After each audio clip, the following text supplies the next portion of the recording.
কোরবানি ঈদকে সামনে রেখে জমে উঠেছে মেহেরপুরের ঐতিহ্যবাহী বারাদি ছাগলের হাট। মেহেরপুর জেলা প্রতিনিধি এসআই বাবুর তথ্যচিত্রে বিস্তারিত। সাথে আছি আমি রীতা শ্রাবন্তী। আসন্ন কোরবানি ঈদকে সামনে রেখে জমে উঠতে শুরু করেছে মেহেরপুরের ঐতিহ্যবাহী বারাদি ছাগলের হাট।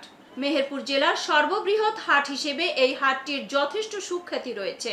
এখানে সপ্তাহে 2 দিন শনি ও বুধবারে বসে ছাগলের হাট। এলাকার বিভিন্ন অঞ্চল থেকে ছাগল খামারি ও ব্যবসায়ীরা এই হাটে আসে ছাগল কেনাবেচা করতে।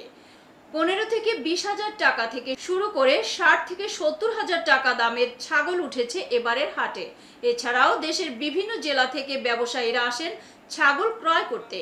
এই এলাকার ছাগল চলে যায় দেশের বিভিন্ন প্রান্তে, বিশেষ করে চুয়াডাঙ্গা, কুষ্টিয়া, পাবনা, ফরিদপুর, খুলনা, ঢাকা, চট্টগ্রাম, সিলেট সহ বিভিন্ন জেলার ব্যবসায়ীরা এখান থেকে ছাগল ক্রয় করে।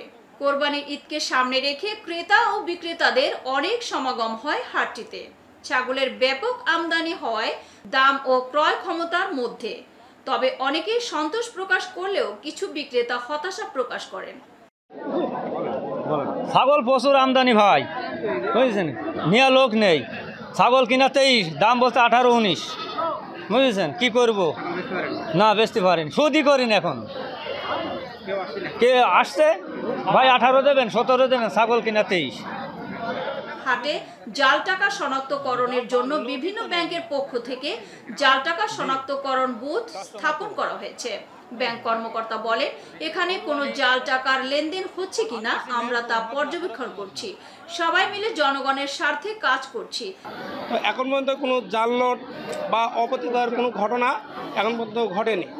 এখানে কোনো ধরনের জাল টাকার লেনদেন হয় কিনা, হওয়ার সম্ভাবনা আছে কিনা, এবং সবাই মিলে জনগণের স্বার্থে কাজ করতেছি আর কি। এতক্ষণ সঙ্গে থাকার জন্য ধন্যবাদ।